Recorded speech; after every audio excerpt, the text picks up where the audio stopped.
जय श्री गणेशा विघ्ननाश गजानना।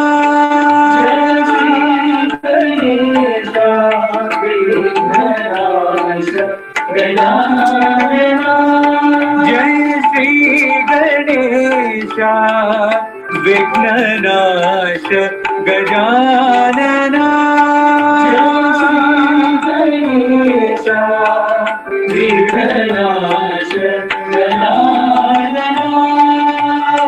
विद्या बुद्धि सर्वसिद्धि सुरंजना। विद्या बुद्धि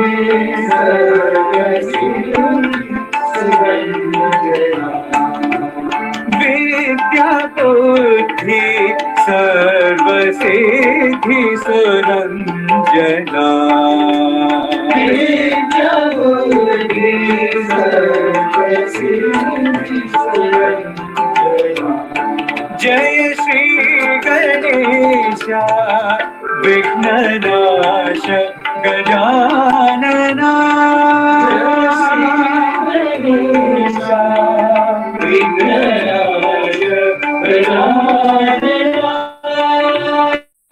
जय हिरंबा श्री जगदंबा नंदना। जय हिरंबा श्री जगदंबा नंदना। जय हिरंबा श्री जगदंबा नंदना।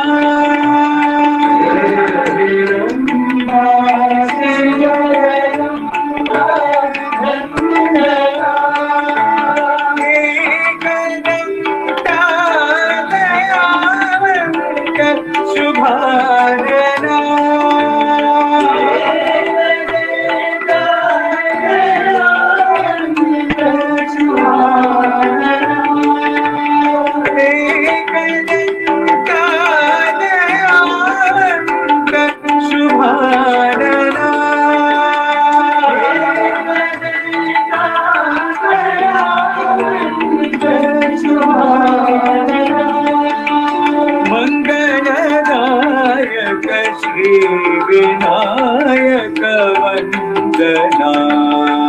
मंगलदायक श्री विनायक वंदना। मंगलदायक श्री विनायक वंदना। मंगलदायक श्री विनायक वंदना। जय श्री गणेशा विघ्ननाश गजानना। गणेशा विघ्ननाश गजानना। विद्या बुद्धि सर्वसिद्धि सुरंजना। विद्या बुद्धि सर्वसिद्धि सुरंजना। जय श्री गणेशा विघ्ननाश गजानना।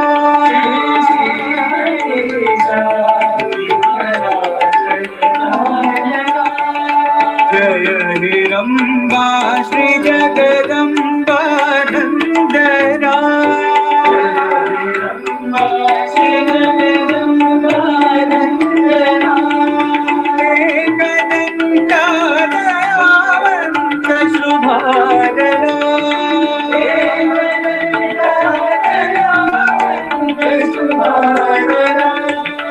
मंगलदायक श्री विनायक वंदना। मंगलदायक श्री विनायक वंदना। मंगलदायक श्री विनायक वंदना। मंगलदायक श्री विनायक वंदना। जय श्री गणेशा विघ्ननाश गजानना।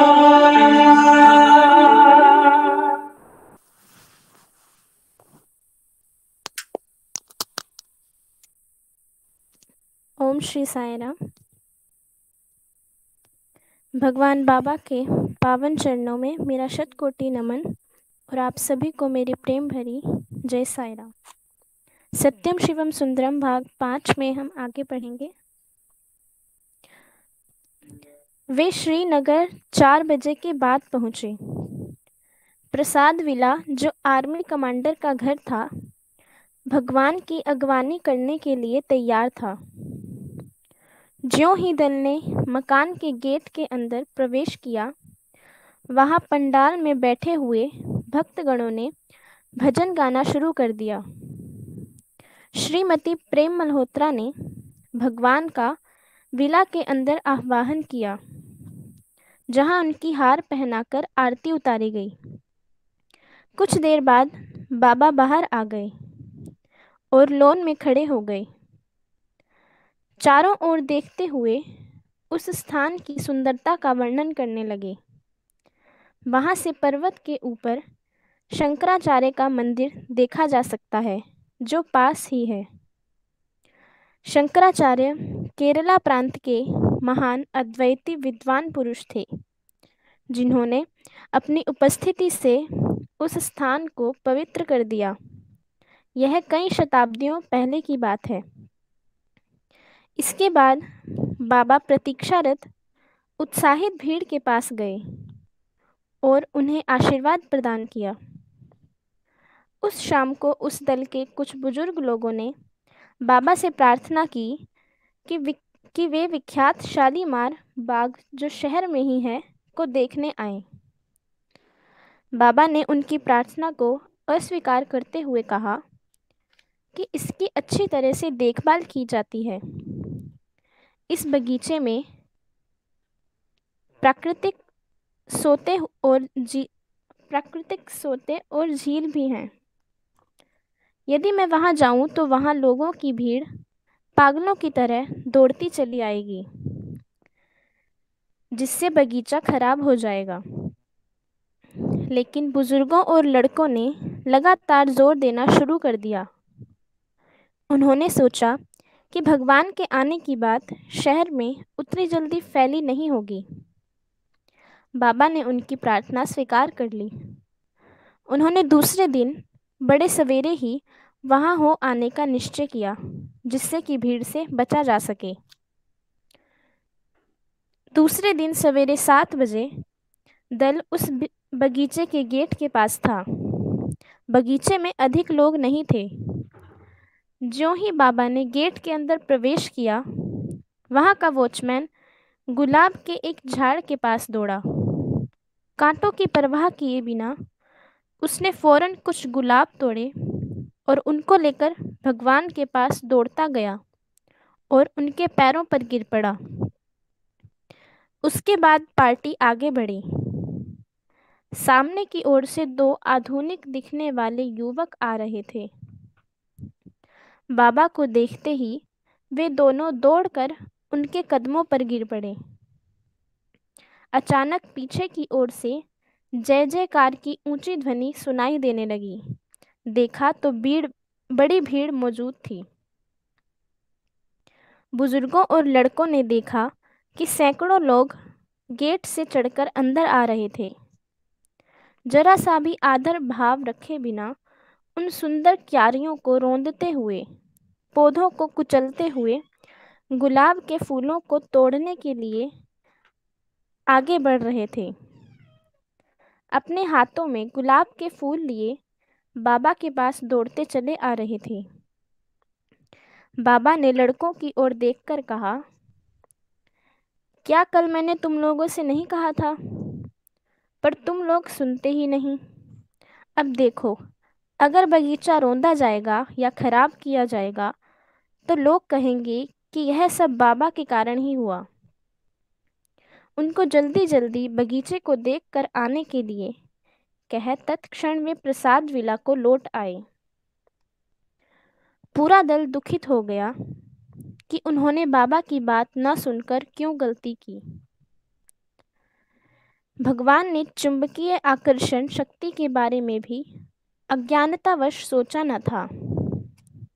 उनकी अलौकिक शक्तियों का अनुभव बाकी दिनों में हुआ।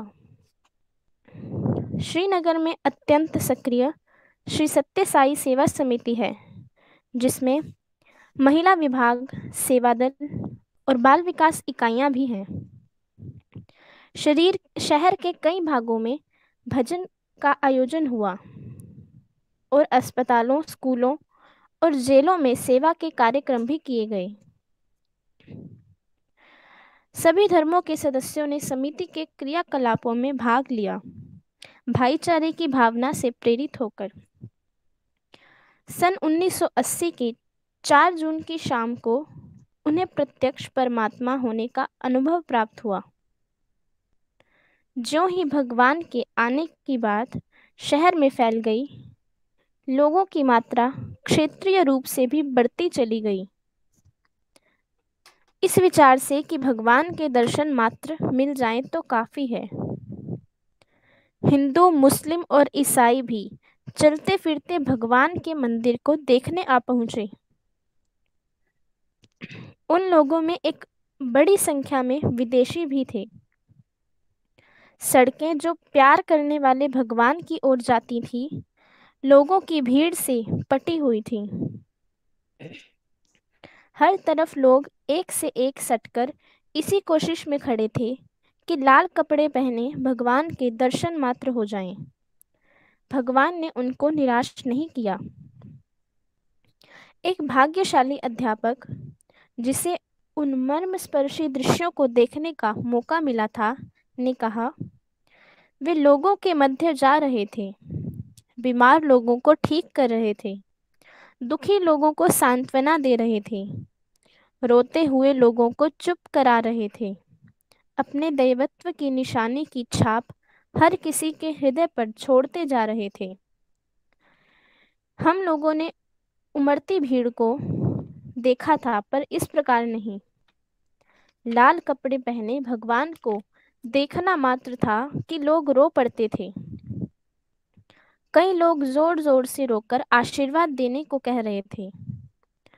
कुछ लोग उस देवत्व भरे स्वरूप की प्रतीक्षा सहन न कर पा उनके पैरों पर गिर पड़े और विभूति और आशीर्वाद को मांगने लगी।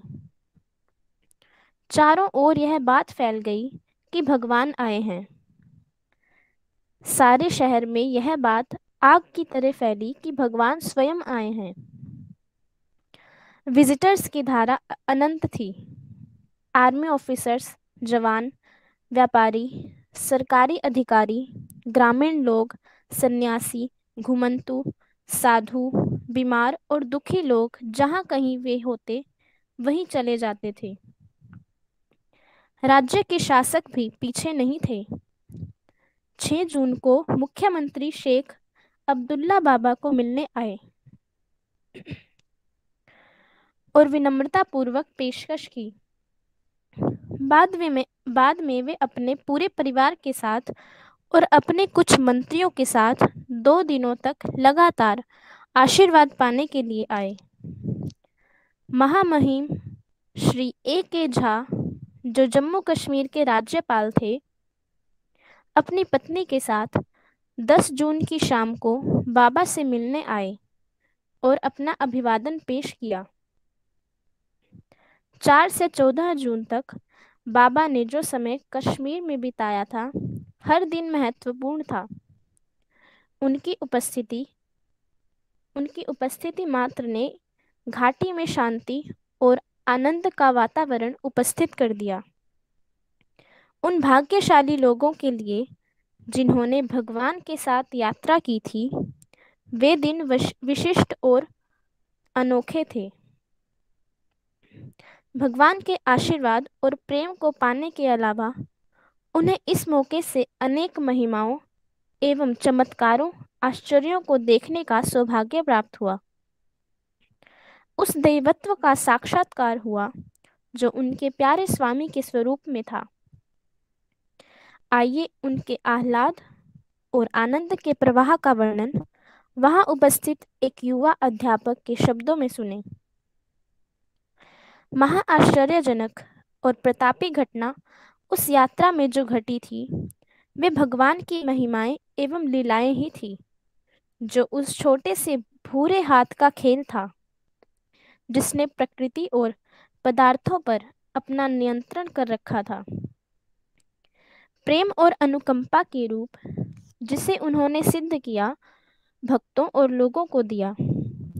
कुछ घटनाएं अपनी अपूर्वता के लिए स्मरणीय हैं। उन दिनों की जब वे चित्रावती नदी के रेत पर अपनी लीलाएं दिखाते थे, जहां उन आश्चर्यों को देखा गया। पहली लीला को डच्ची गांव में प्रदर्शित किया, जो कि दुर्लभ सुंदरता का रिजॉर्ट था, जो कि कश्मीर की सबसे मोहक घाटी है। उस फैली हुई प्रशांतता में गहरी आध्यात्मिकता उपस्थित रहती है। जब भगवान खुद अपनी कुशल सृष्टि के बीच खड़े हो जाते हैं, तब कीट्स के शब्दों की सार्थकता स्पष्ट हो जाती है।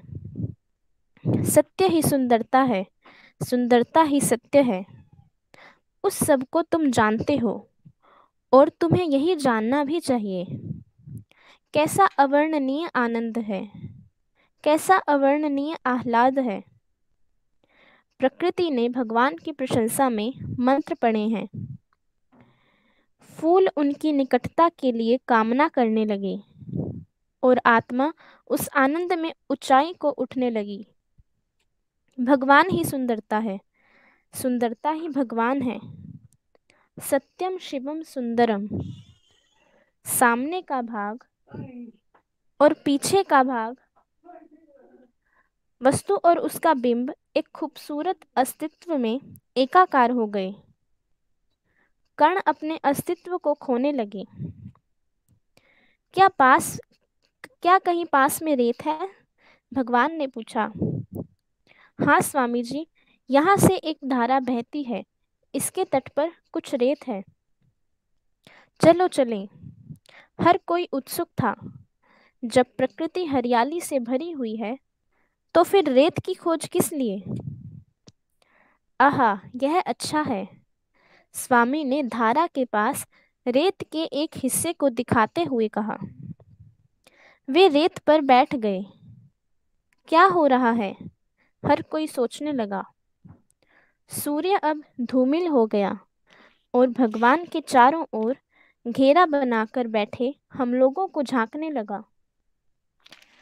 प्रकाश युक्त किरणें स्वामी के मुकुट नुमा बालों से होकर प्रकाश बिखेरने लगी।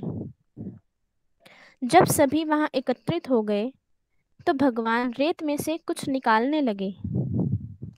हाथों को अक्सर वे जिस तरह से लहराकर हिलाते, अभी रेत पर उसी प्रकार हिला रहे थे।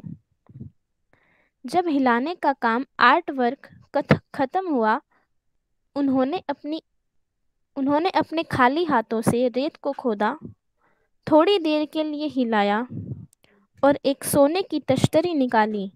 लगभग 4 बाय 4 आकार की थी। उस पर भगवान बद्री नारायण और लक्ष्मी की मूर्तियां बनी हुई थी। इसे सबके पास घुमाओ, भगवान ने कहा। मानो कुछ हुआ ही नहीं हो और तृप्ति के साथ बैठे रहे, जबकि हम सभी उत्साहित थे, पूरे आनंद के साथ थे। फोटो खींच रहे थे, उनके गुणगान कर रहे थे, उस सृष्टित वस्तु को देख रहे थे, छू रहे थे, प्रशंसा कर रहे थे और अपने मन में रजिस्टर कर रहे थे आश्चर्य के साथ भगवान की महिमा को। यह पहली बार था जबकि हम सबने इस प्रकार की सृष्टि की गई चीज को देखा था, लेकिन वह पूरा न था। क्या किसी के पास पेन है? भगवान ने पूछा। हम सबने हाँ स्वामी कहकर एक ने पेन निकालकर तुरंत दिया। उन्होंने उसे हाथ में लेकर रेत पर कुछ लिखने लगे। एक गोल घेरा, यहाँ कुछ वहाँ कुछ लिखा। उन्होंने फिर अपने छोटे हाथों से रेत में कुछ खोदा। वह क्या है? सोच हमारे हृदय उछलने लगे। हर कोई अपने गले को ऊपर उठाकर देखने लगा। कैमरा तैयार था। हम आंखें फाड़कर देख रहे थे। वहां से 2 इंच का सुंदर लिंग निकला। उन्होंने उसे हाथ में पकड़ रखा था। पीछे से सूर्य चमक रहा था। अकथनीय आनंद था। यह स्फटिक लिंग है। इसे आदि शंकराचार्य ने हिमलिंग के नीचे स्थापित किया था। अमरनाथ गुफा में भगवान ने स्पष्ट किया। एक और अवसर पर जब हम लिद्दर नदी के किनारे बैठे हुए थे, पहलगांव के पास, जो गडरियों का गांव कहा जाता है, तब भगवान ने शंकराचार्य और उनके मठों के बारे में कहना शुरू किया। श्री शंकराचार्य ने चिदंबरम में महान आध्यात्मिक शक्ति से एक लिंग की स्थापना की थी और वहां रुपहले रेत से 3 इंच का एक और लिंग दिखाई दिया। वह लिंग अद्भुत दिख रहा था। हम सब ने ध्यान में आंखें बंद कर ली। भगवान की पूजा करने लगे, जो शिव शक्ति के अवतार हैं। यह सब तमाशा है, खेल है, उन्होंने बाद में बताया। उनके लिए, जो जगत के ही स्वामी हैं, के लिए यह सब तमाशा ही है। इन 15 दिनों में भगवान के साथ रहते हुए उन्होंने इस तरह के अनेक तमाशा देखा जो उन्होंने अपने हाथों से दिखाया। 9 जून को गेस्ट हाउस के बगीचे में लिद्दर नदी के निकट उन्होंने एक गुलाब का फूल तोड़ा और उसमें अपनी सांस फूकी तो वह शिवलिंग में परिवर्तित हो गया। उन्होंने इसे कर्नल बेरी को दे दिया। बाद में उसी दिन नदी के तट पर बैठकर उन्होंने एक पेंडेंट की सृष्टि की जिस पर पवित्र श्री चक्र बना हुआ था। फिर उनके अक्षय हाथों से घड़ियों की सृष्टि हुई जिसे जनरल मल्होत्रा और श्री सोहन लाल को प्रदान किया। जनरल और मेजर कोल के लिए अंगूठियां निकाल कर दी और श्री सोहन लाल एवं कर्नल बेरी के लिए अक्षय विभूति के बक्से निकाल कर दिए। और अध्यापक आगे बताने लगे। इस प्रकार हर दिन उन 15 दिनों के बीत गए। हर दिन की एक नई शुरुआत होती थी, मानो वह संसार ही नया बना हुआ है। शाम को स्वामी कमरे में या लॉन में बैठकर वेदांत के महत्वपूर्ण सत्यों के बारे में बताया करते थे या गायत्री मंत्र के अर्थ को समझाया करते थे। अन्य दिनों में वे जीवन के उद्देश्य के बारे में और भौतिकवाद में यदि हम फंस जाएं, तो सांसारिक सुखों को किस प्रकार की कठिनाइयों का सामना करना पड़ेगा के बारे में बताया करते थे। वे प्राय लोगों के संदेहों का निवारण किया करते थे। जब स्वामी मानव जीवन में बुद्धि की भूमिका के बारे में बताया करते थे, तो हम असीमित ऊंचाइयों पर उठ जाते थे। कुछ दिन वे अपनी मधुर आवाज से भजन गाया करते थे। आहा, क्या दैवीय आनंद था, परमानंद था। 13 जून की शाम को उन लोगों के लिए परमानंद ही था जो स्वामी के साथ तीव्र प्रवाह से बहती हुई पवित्र सिंधु नदी के किनारे चले थे। नदी के तट पर एक अत्यंत ही मनमोहक बिंदु पर उन्होंने उन लोगों की प्रार्थना पर फोटो के लिए पोज दिया। नदी का पानी अत्यंत पारदर्शी था। कोई भी रेत के कणों को नदी के तल पर देख सकता था। चूंकि नदी वही कहीं पास के पर्वत से निकली थी, अतः इसका पानी कई जगहों पर उथला था, 1 फुट से भी कम गहरी थी। मानसबल की झील को पहुंचने के लिए उन्हें एक स्थान पर इस नदी को पैदल पार करना पड़ा। वास्तव में वह दृश्य चिरस्मरणीय था। जब स्वामी अपने दोनों हाथों से अपने कपड़ों को ऊपर उठाए नदी को हंस की तरह पार कर रहे थे। श्री ललिता सहस्त्रम की एक पंक्ति मराली मंद गमना महालावण्या सेवधी का अर्थ उस सुंदर दृश्य से प्राप्त हो गया। वे नदी की धारा के बीच में जानबूझकर खड़े हो गए और उस ठंडे जल का स्पर्श किया। वहां स्थित विद्यार्थी और बड़े लोगों ने अपने को पूर्ण रूप से भुला दिया जब उन्होंने पानी में उनके चमकते हुए पैरों को देखा। अंतर्यामी त्रिकालदर्शी भगवान ने एक मुस्कान से उत्तर दिया। उस नदी को पार करते समय स्वामी द्वारा पवित्र किए उस जल को अपने सिर पर छिड़क लिया। उन्होंने अपने को इस भौतिक अस्तित्व से अलग अनुभव किया और उनके स्वामी और उनकी सृष्टि से एकाकार का अनुभव किया। 14 जून के सूर्योदय के समय विदाई का दिन आ ही पहुंचा। सभी अच्छी और बुरी चीजों का अंत होता है, लेकिन मानव से संबंधित बातों में अच्छी चीजें शीघ्र समाप्त होती हैं और बुरी चीजें काफी समय बाद खत्म होती हैं। उस दल के हर सदस्य ने अनुभव किया कि ये 14 दिन बहुत ही जल्दी समाप्त हो गए। यह दोपहर का समय था जब भगवान श्रीनगर हवाई अड्डे पर पहुंचे। वहां अच्छी खासी जमघट थी। हर एक के चेहरे पर अलग होने का दुख स्पष्ट रूप से झलक रहा था।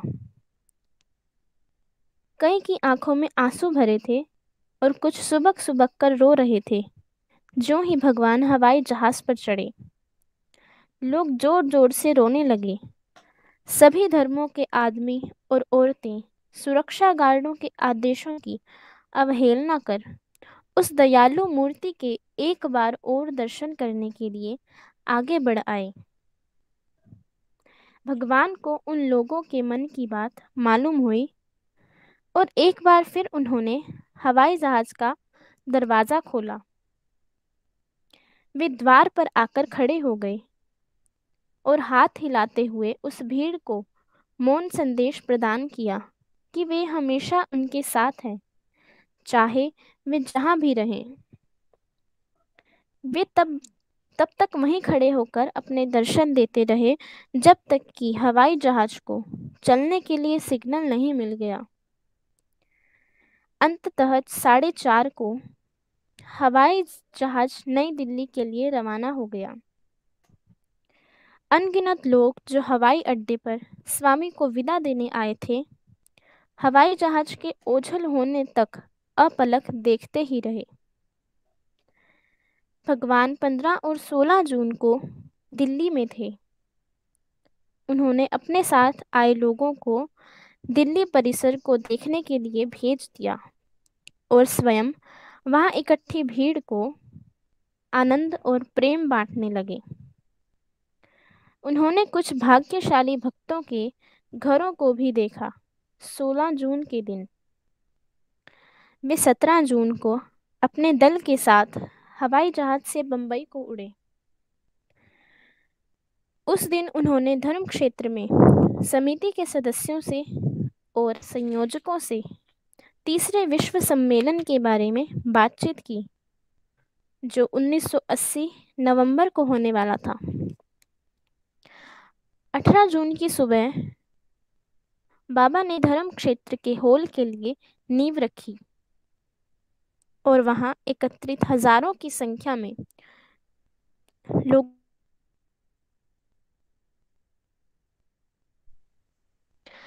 इस तरह 17 दिनों की आनंदपूर्ण यात्रा संपन्न हुई, जिसमें भगवान उपस्थित थे।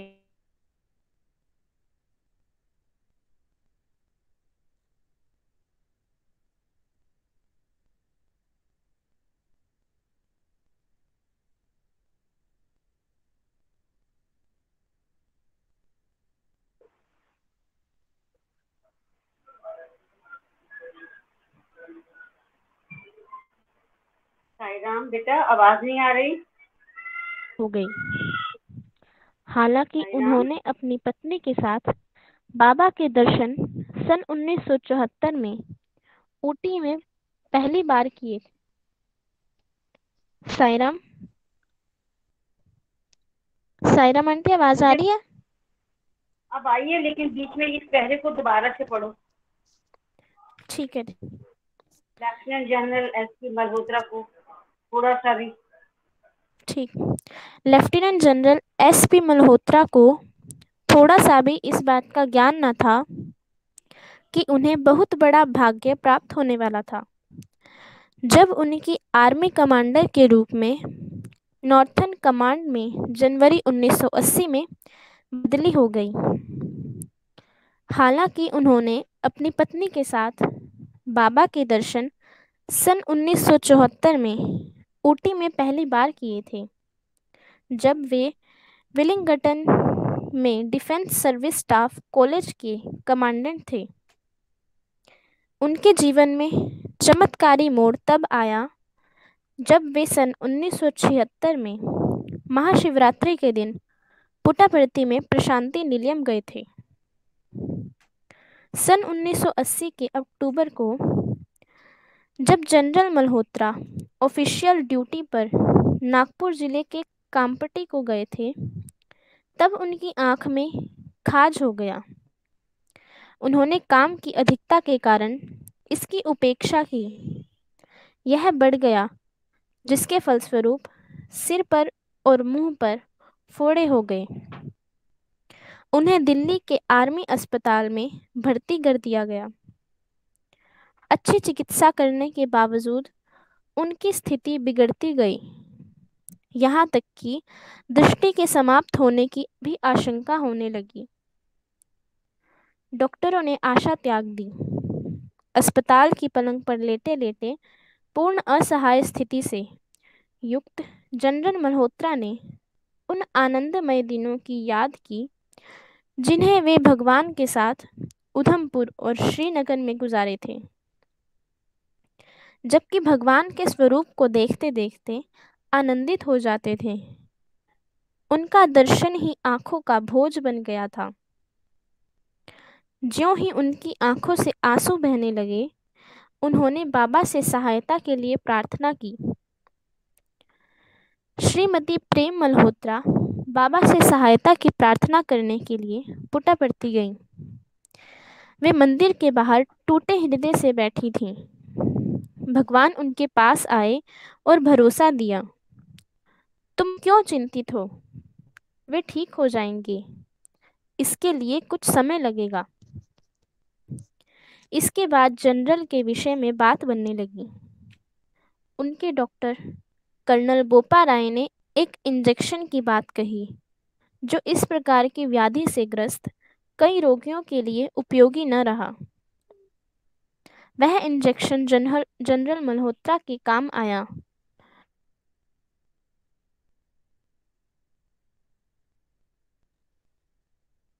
कि जो निशान उस व्याधि के कारण चेहरे पर बने हैं, वे जीवन पर्यंत रहेंगे। उन्होंने यह भी कहा कि प्राणांतक दर्द भी सामान्य हो जाएगा।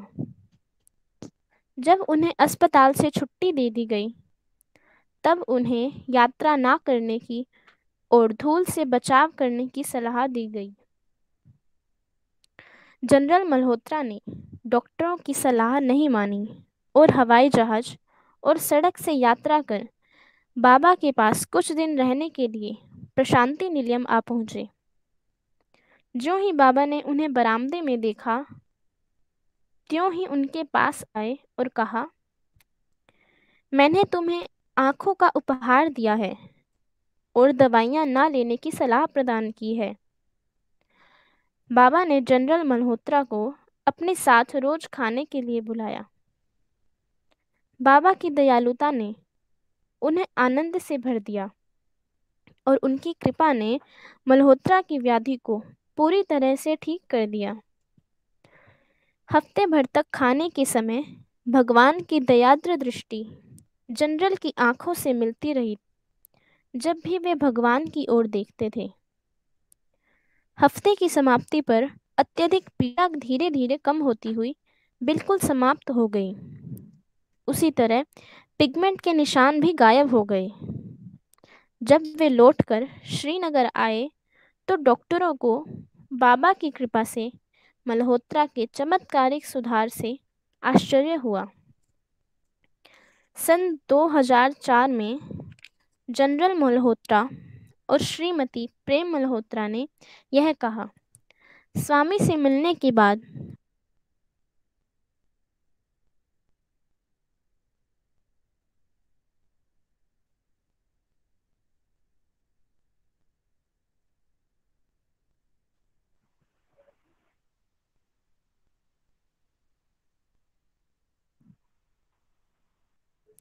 स्वामी से मिलने के बाद 30 वर्ष बीत गए। हमारे जीवन बाबा के संपर्क से बदल गए। हम बाबा के पास नियमित रूप से जाते हैं। साल में 2 बार, गुरु पूर्णिमा और उनके जन्मदिन के अवसर पर। हर बार हमें शक्ति और आत्मिक उन्नति प्राप्त होती है। उनके दर्शन से हमें जीवन में आने वाली समस्याओं को झेलने की शक्ति प्राप्त होती है। चौथा अध्याय, एक डीम्ड यूनिवर्सिटी उच्च शिक्षा को आगे बढ़ाने के लिए। बाबा ने शिक्षा के आदर्शों के बारे में बतलाते हुए सभी शिक्षकों एवं शिक्षाविदों को चेताया, जब किसी व्यक्ति को अच्छे और देवीय जीवन बिताने के लिए प्रशिक्षित नहीं किया जाता है और उसे विभिन्न प्रकार के हुनर और ट्रिक्स सिखाई जाती हैं, तो वह अपने और संसार के लिए खतरा बन जाता है। इस चेतावनी की प्रामाणिकता एक सर्वाइवर द्वारा अध्यापकों को लिखे खुले पत्र से जाहिर होती है, जो द्वितीय महाविश्व युद्ध के दौरान कंसंट्रेशन कैंप में था। प्यारे अध्यापक, मैं कंसंट्रेशन कैंप का एक सर्वाइवर हूँ। मेरी आंखों ने उन सब को देखा जिनको किसी भी व्यक्ति को देखना नहीं चाहिए। शिक्षित इंजीनियर्स, अभियंता द्वारा गैस चैम्बर्स बनाए गए। शिक्षित डॉक्टरों द्वारा बच्चों को विष दिया गया। शिक्षित नर्सों द्वारा शिशुओं की हत्या की गई।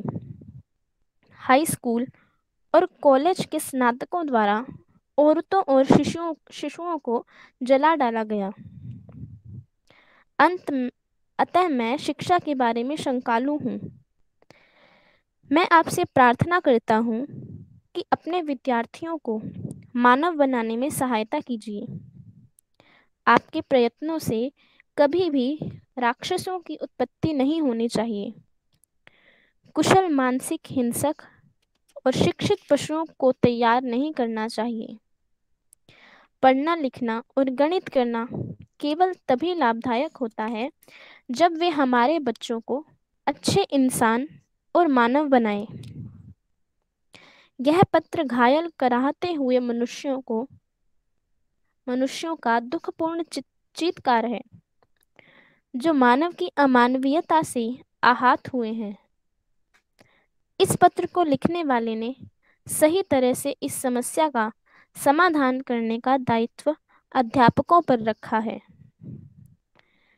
दयापूर्ण एवं दुखी लोगों की प्रार्थना के उत्तर में भगवान साईं बाबा ने शिक्षा के क्षेत्र में मौन ही एक तीव्र क्रांति का शंखनाद किया है, जो विश्व की शिक्षा को ही बदल देने का संकल्प लिए हुए है। बाबा ने समकालीन संसार की बुराइयों पर बोलते हुए कहा, जिसने मानवता को ही प्रभावित किया हुआ है।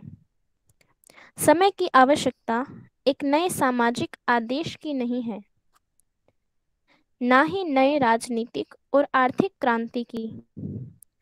आज हमें पुरुष और स्त्री में चरित्र की उपस्थिति की आवश्यकता है, अर्थात चरित्रवान स्त्री पुरुषों की आवश्यकता है। वास्तविक समस्या चरित्र की है। इस अनचाही समस्या ने आधुनिक मनुष्य को अवतरित किया है। उस चौराहे पर जहाँ की उसे नए संसार और न संसार का चुनाव करना है। नया संसार क्या है? यह कष्ट रहित संसार नहीं है, अपितु यह वह संसार है जहाँ मनुष्य दूसरे मनुष्यों को कष्ट नहीं देता है, पीड़ित नहीं करता है। यह अंधकार रहित संसार नहीं है, पर यह वह संसार है जहाँ मनुष्य यह विश्वास करता है कि वह अंधकार पर विजय प्राप्त कर सकेगा। यह मृत्यु रहित संसार नहीं है, पर यह वह संसार है जहाँ मनुष्य अमरता का रहस्य जानता है। नया संसार वह संसार नहीं है जो स्वर्ग में स्थित भगवान की ओर स्वर्ग के लिए देखता है, पर यह वह संसार है जहाँ मनुष्य पृथ्वी पर भगवान से हाथ मिलाकर स्वर्ग को यहाँ ले आता है।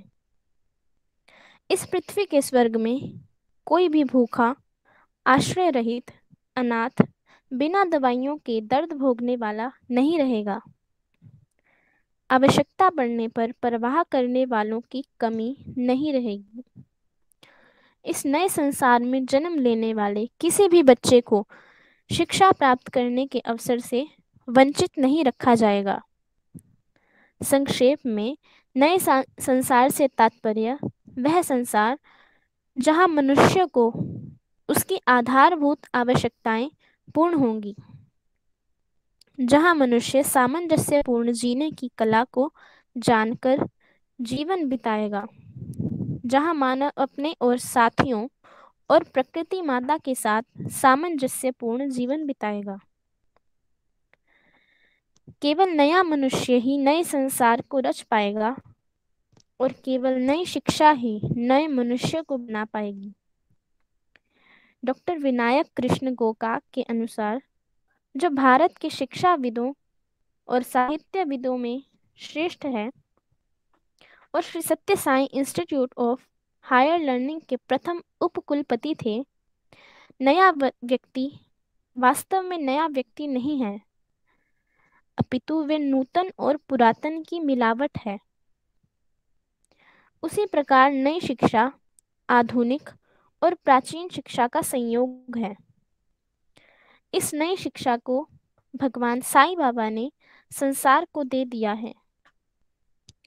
यह शैक्षिक दार्शनिकों की दृष्टि, जो सर्वत्र और सर्वदा रही है, का पूर्ण रूप है, जिन्होंने कहा है, E.F. शुमाचेर, जो आधुनिक काल के अति उत्तम विचारक और मूल विचारक हैं, ने कहा, शिक्षा की आत्मा आत्मा की शिक्षा है। उन्होंने स्मॉल एंड ब्यूटीफुल में लिखा है, आज शिक्षा की समस्याएं हमारे युग की गहन समस्याओं के अलावा और कुछ नहीं है। हम आज आत्म विषयक बीमारी से ग्रस्त हैं, अतः इसका निदान भी आत्म विषयक ही होना चाहिए। यदि वर्तमान आत्म विषयक विरोधी स्वभाव जारी रहे तो शिक्षा, जो मनुष्य की सबसे बड़ी स्रोत है, विनाश का कारण बन जाएगी। नई शिक्षा, जो आधुनिक जगत के लिए बाबा की महान देन है, वह भौतिकता और अधिभौतिकता को बहुत ही सुंदर ढंग से अपने अंदर संयोजित करती है। इसको Shri Satya Sai philosophy of integral education में, जो स्कूल और कॉलेज के गवर्नेंस का मार्गदर्शन करती है, की स्थापना भगवान के द्वारा की गई। इस शिक्षा का दर्शन अपने लक्ष्यों को प्राप्त करने में आदर्शप्राय है और पहुंच में प्रगतिशील है। इसके सेटिंग्स प्राकृतिक हैं और स्त्री पुरुष को पूर्ण मनुष्य बनाने का लक्ष्य है। जो मानव व्यक्तित्व के 3 केंद्रों को पूर्ण शिक्षा प्रदान करता है, वे 3 हैं, शरीर, मन और आत्मा। दर्शन की नींव को विद्या वाहिनी में देखा जा सकता है, जो बाबा द्वारा लिखित शिक्षा के बारे में एक लेख है। सायरा आंटी।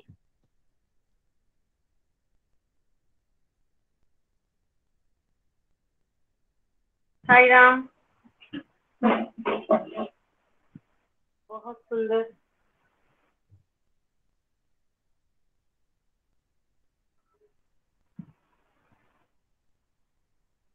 हाँ जी, डॉक्टर अमर सिंह हमारे मध्य में हैं। आप एक एजुकेशनिस्ट भी हैं, बाबा के बहुत पुराने डिवोटी भी हैं, तो मैं उनसे आग्रह करती हूँ कि आज का विषय थोड़ा स्पष्ट करें। डॉक्टर साई राम। साई राम जी। साई राम जी, साई राम। भगवान बाबा के दिव्य चरणों में मेरा कोटिशय प्रणाम और उपस्थित सब भक्तजनों के हृदयवासी भगवान को मेरा सादर प्रणाम।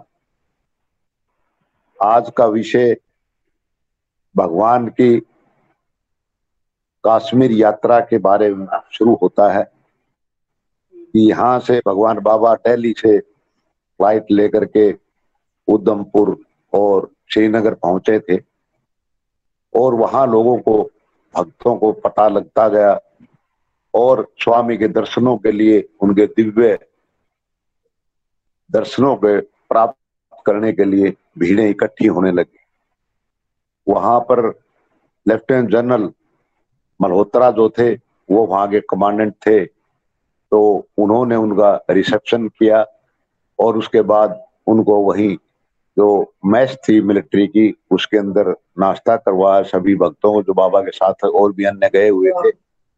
और रात का समय उन्होंने अपने आवास के ऊपर ही जो उनको सरकार की तरफ से मिला हुआ था स्वामी को ठहराया गया। बहुत ही सुंदर वो बिल्डिंग थी, भवन था, चारों तरफ बड़ा सुंदर बगीचा था। भगवान बाबा ने चारों तरफ उसका राउंड लेकर के और उसके सारे प्रकृति के नजारों को देख करके बड़ा उनको पसंद आया और बताया कि अभी तो वाकई में आप प्रकृति की गोद में रहते हैं। इसके प्रकार अगले दिन जो प्रोग्राम था वो भगवान बाबा का उन्होंने निश्चित किया कि एक वहां कोई पार्क था शहर के अंदर, उन्होंने कहा जी वहां चला जाए।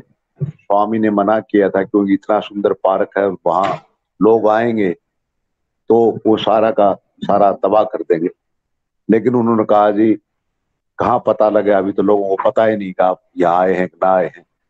तो स्वामी ने अगले दिन सुबह प्रातः जाने का निश्चय किया और जैसे ही वहां पहुंचते हैं तो आहिस्ता आहिस्ता जो है एक से एक जुड़ते जुड़ते बहुत ही लोग वहां इकट्ठे हुए और भगवान बाबा के उन्होंने दर्शन किए। स्वामी ने कहा कि मैंने कहा था कि कितना यहाँ नुकसान हो जाएगा पार्क का, लेकिन चलो वो जो कुछ होगा उसके बाद। फिर स्वामी ने कहा उनको यहाँ कोई नदी या कोई नाला ऐसा है जहाँ कच्चा रेत मिल जाए। उसके बाद उन्होंने सब हैरान थे, चारों तरफ तो हरियाली, रेत की क्या जरूरत है। लेकिन फिर उन्होंने कहा यहाँ एक नजदीक नाला है, उसके पास रेत मिल जाएगा। वो सब के सब स्वामी ने कहा वहां चलें और उसके किनारे पर बैठे, वहां रेत था काफी। स्वामी सबसे पहले बैठ गए और सारे चारों तरफ लोग बैठ गए वहां पर और स्वामी अपने हाथ को उस मिट्टी के ऊपर से घुमाने लगे, कुछ मंत्र सा बोलने लगे। सब देखने लगे अब यहाँ क्या प्रकट होगा, क्या होगा क्या नहीं। तो थोड़ी देर बाद स्वामी ने अंदर हाथ डाला और वहां से शिवलिंग, पहले तो वहां एक मूर्ति 4 बाई 4 इंच की प्रकट हुई सोने की और उसके ऊपर वहां भगवान का मूर्ति और लक्ष्मी की मूर्ति थी। तो उन्होंने उसको वहां कर्नल बेरी उनके साथ थे, उनको दे दिया गया और उसके बाद फिर भगवान ने एक शिवलिंग भी वहां से 3 इंच का निकाला और उसको बताया कि ये वो शिवलिंग है जो कि अमरनाथ गुफा के अंदर आदि शंकराचार्य ने इसका प्रकट किया था और वहां पर स्थापित किया गया था। इस प्रकार भगवान बाबा के चमत्कार जो वहां के लोगों ने कभी देखे नहीं थे वो सब के सब वहां पर देख करके अपने बड़े प्रसन्न हुए, आनंदित हुए और भगवान की कृपा का अनुभव किया। इस प्रकार से फिर आगे अगले दिन जो है वो और इसी प्रकार से लोग इकट्ठे काफी हुए जिन्होंने बाबा के दर्शन किए। तो एक टीचर जो है वो ये सारा नजारे जो देखे थे उनके बारे में वो सारा विवरण दे रहा है इस पुस्तक के अंदर, जो बताया गया है कि किस प्रकार स्वामी को, भगवान को देखने के लिए लोगों के अंदर उत्साह हो जागृत हुआ था। और सारे कश्मीर में ये हो गया था, श्रीनगर में, कि भगवान बाबा जो हैं वो तो साक्षात भगवान के रूप में आए हैं।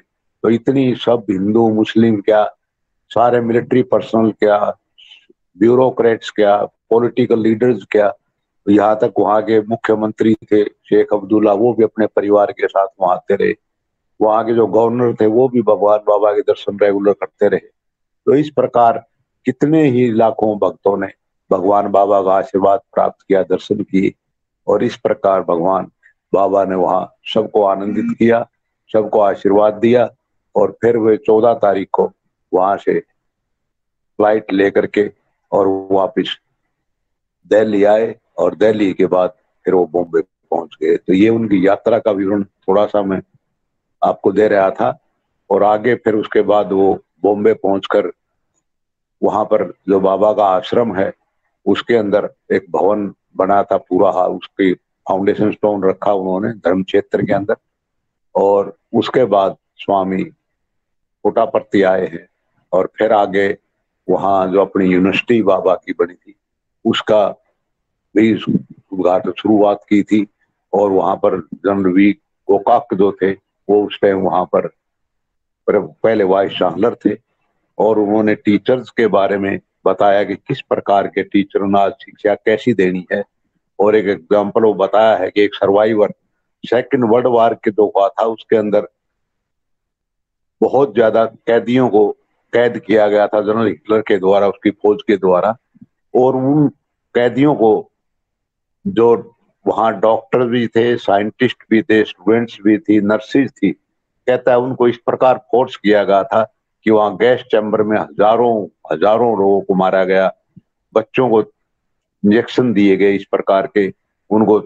वैसे नर्सों ने भी कहने मारा। कहते भगवान बाबा कहते हैं कि तो शिक्षा ये भी, शिक्षित तो वो भी सारे थे, लेकिन इस तरह की शिक्षा हमें नहीं देनी है। तो टीचर्स ने बहुत अच्छी वो शिक्षा देनी है जिससे कि बच्चों का चरित्र बने, ना कि ये मैथ इंग्लिश सिर्फ यही पढ़ना जरूरी नहीं है एकेडमिक की, उसके साथ साथ उसका चरित्र का निर्माण होना बहुत जरूरी है।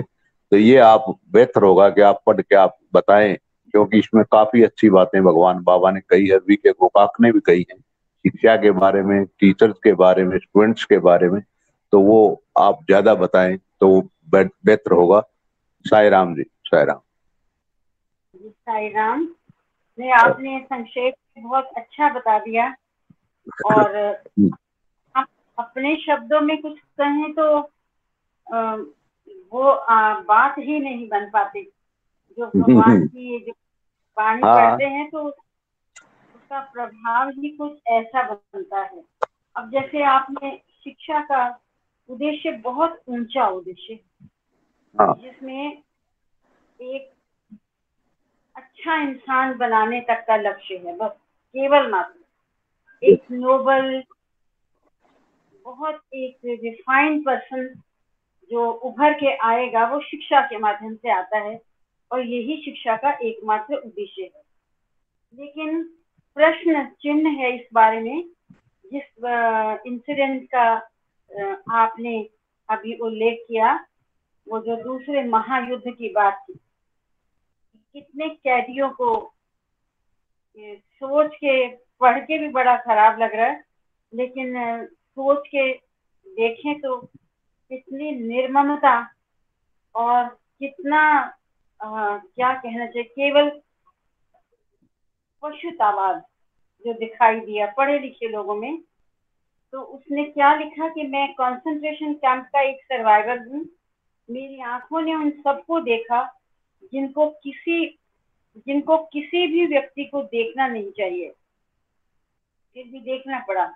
शिक्षित इंजीनियर अभियंता के द्वारा, हाँ तो उस टाइम गैस चैम्बर्स भी बना के उसमें डाल के लोगों को खत्म किया, तो गैस चैम्बर्स बनाए गए थे। शिक्षित डॉक्टरों के द्वारा बच्चों को विष दिया गया, शिक्षित नर्सों के द्वारा शिशुओं की हत्या की गई, हाई स्कूल और कॉलेज के स्नातकों के द्वारा औरतों और शिशुओं को जला डाला गया। बहुत निर्ममता, ऐसे ही पता नहीं इतिहास भरा पड़ा है। और अतः शिक्षा की उसकी जिज्ञासा देखिए सर्वाइवर की कि मैं इस शिक्षा के बारे में शंकालु हूँ। मैं आपसे प्रार्थना करता हूँ कि अपने विद्यार्थियों को मानव बनाने में सहायता कीजिए। आपके प्रयत्नों से कभी भी राक्षसों की उत्पत्ति नहीं होनी चाहिए। कुशल मानसिक हिंसक और शिक्षित पशुओं को तैयार नहीं करना चाहिए। ऐसे शिक्षित जो हिंसक हो, जो मानसिक रूप से हिंसक हो, वो नहीं तैयार होने चाहिए। पढ़ना लिखना और गणित करना केवल तभी लाभदायक होता है जब वे हमारे बच्चों को अच्छे इंसान और मानव बनाए। भगवान बाबा ने इस उद्देश्य को पूरा करने के लिए कैसी दैवी प्रेरणा दी हर एक को, और वो आइडियल्स वो साकार हुए हैं और वो आज हम सबके सामने है।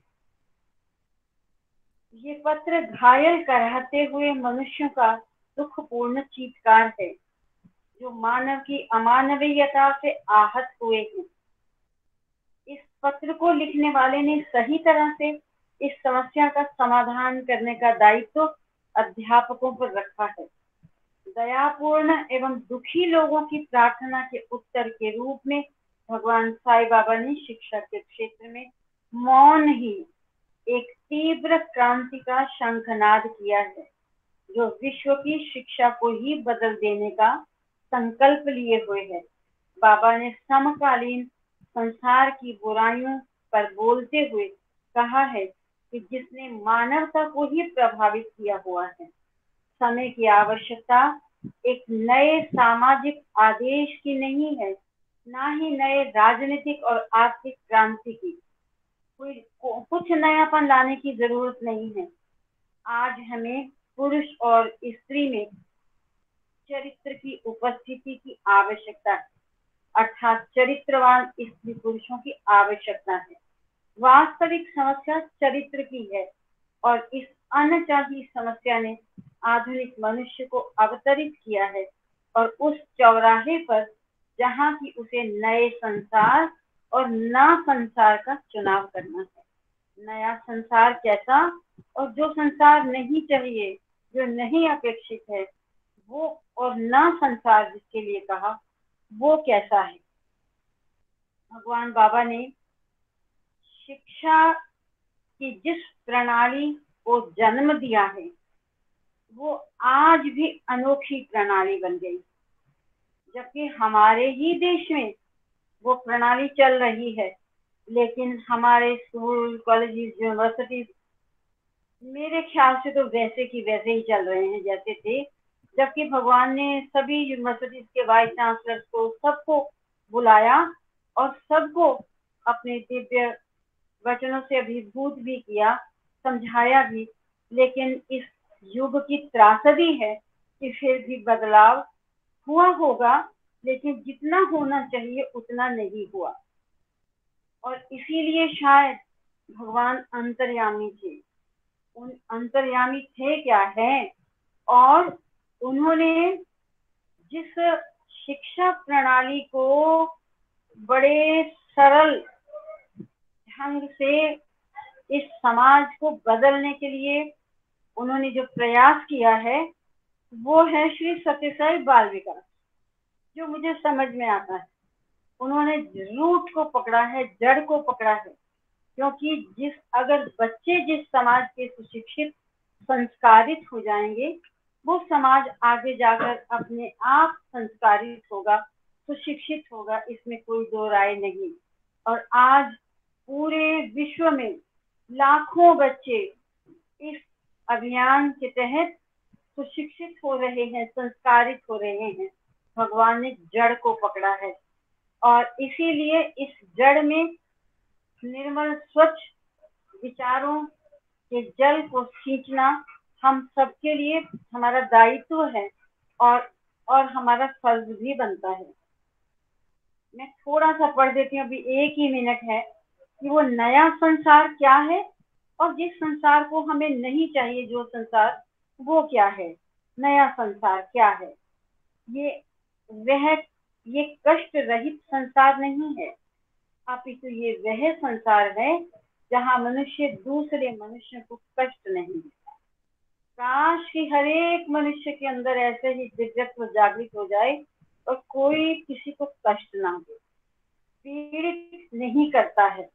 ये अंधकार रहित संसार नहीं है, पर ये वह संसार है जहाँ मनुष्य ये विश्वास करता है कि अंधकार पर विजय प्राप्त कर सकेगा। जहाँ उसकी ये आशा जागी है कि वह अंधकार पर भी विजय प्राप्त कर लेगा। ये मृत्यु रहित संसार नहीं है, पर ये वह संसार है जहाँ मनुष्य अमरता का रहस्य जानता है कि वास्तव में अमरता क्या है। नया संसार वह संसार नहीं है जो स्वर्ग में स्थित भगवान की ओर स्वर्ग के लिए देखता है, पर ये वह संसार है जहाँ मनुष्य पृथ्वी पर भगवान से हाथ मिलाकर स्वर्ग को यहाँ ले आता है। इस पृथ्वी के स्वर्ग में कोई भी भूखा, आश्रय रहित, अनाथ, बिना दवाइयों के दर्द भोगने वाला नहीं रहेगा। आवश्यकता पड़ने पर भगवान प्रवाह करने वालों की कमी नहीं रहेगी।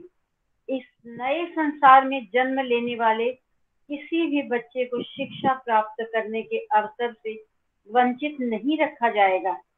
संक्षेप में नए संसार से तात्पर्य वह संसार जहां मनुष्य को उसकी आधारभूत आवश्यकताएं पूर्ण होंगी, जहां मनुष्य सामंजस्यपूर्ण जीने की कला को जानकर जीवन बिताएगा, जहां मनुष्य अपने और साथियों और प्रकृति माता के साथ सामंजस्यपूर्ण जीवन व्यतीत करेगा। ये है वो नया संसार जो भगवान ने हमें जिस संसार को बनाने के लिए हमें चुना है और जिस संसार को साकार करने के लिए हमें भगवान ने चुना है। ऐसा संसार जिसमें सुख ही सुख होगा, कोई किसी तरह की कमी नहीं होगी, अन्न धन की कमी नहीं होगी, दवाइयों की कमी नहीं होगी, शिक्षा की कमी नहीं होगी। और भगवान से ये प्रार्थना कि हर एक मनुष्य को वो अपना इंस्ट्रूमेंट बनाए कि हम ऐसे नए संसार को बनाने में, उसके संकल्प को पूर्ण करने में अगर हम गिलहरी बन सकें तो हमसे भाग्यशाली और कोई नहीं होगा। हम पूर्ण संसार के, समस्त संसार के सुखी होने की ही कामना करते हैं और हमेशा इसीलिए भगवान ने हमें छोटे छोटे वैदिक मंत्र दे दिए। लोकाः समस्ताः सुखिनो भवन्तु। ऐसे मन से, ऐसे भाव से कहें कि भगवान के द्वारा जो जो कहा गया कि नया संसार क्या होगा वो जल्दी ही साकार हो जाएगा। जिस संसार में सुख ही सुख होगा, शांति ही शांति होगी, आनंद ही आनंद होगा। ये है वो नया संसार। और ये नया संसार बस हमारे लिए कार्य क्षेत्र, हम सभी डिवोटीज के लिए ऐसा कर्म क्षेत्र, कार्य क्षेत्र बन जाए कि एक एंड से लेकर दूसरे एंड तक हम सबको सुख दे सकें, खुद भी सुखी हों और सबको सुख हम दे सकें। और ये कार्य हम तभी कर सकते हैं जब हमारे साथ भगवान की अनंत कृपा होगी, भगवान की अनंत प्रेरणा होगी और भगवान का हमारे साथ सानिध्य होगा। इस कृपा को, इस आनंद को, इस सानिध्य को पाने के लिए ये हमारा अपना प्रयास, तभी भगवान हमारे साथ रहेंगे।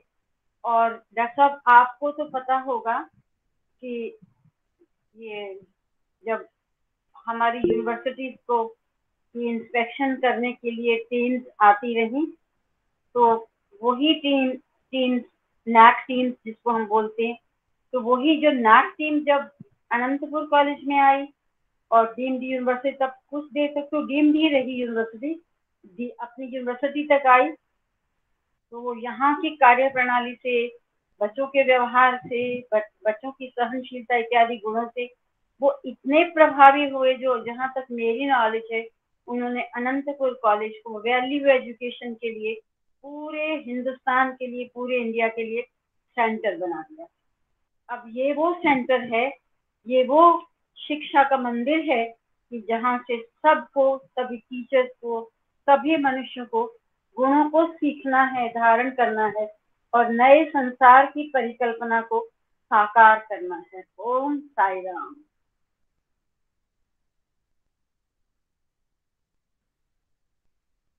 टाइम तो हो गया। हाँ जी, हमारे बीच में मिसेस दुबे भी हैं। आप कुछ कहना चाहेंगे भाभी जी? साई राम। चले गए।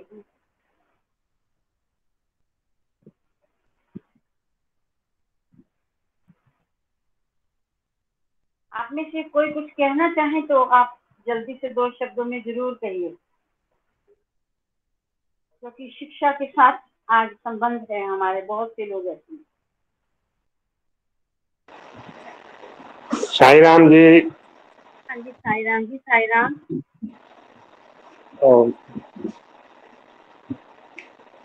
हाँ जी, साई राम। साई राम जी। साई राम जी सबका भला करें।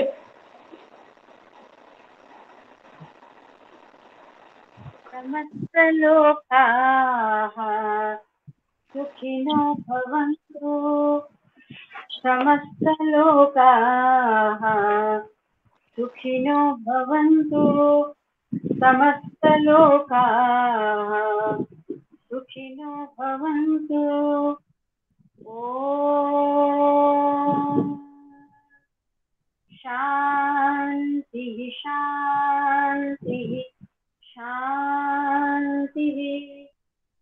जय बोलो भगवान श्री सत्य साई बाबा जी की जय। ओम शांति शांति शांति। आप सबको सादर सप्रेम साई राम। साई राम। साई राम।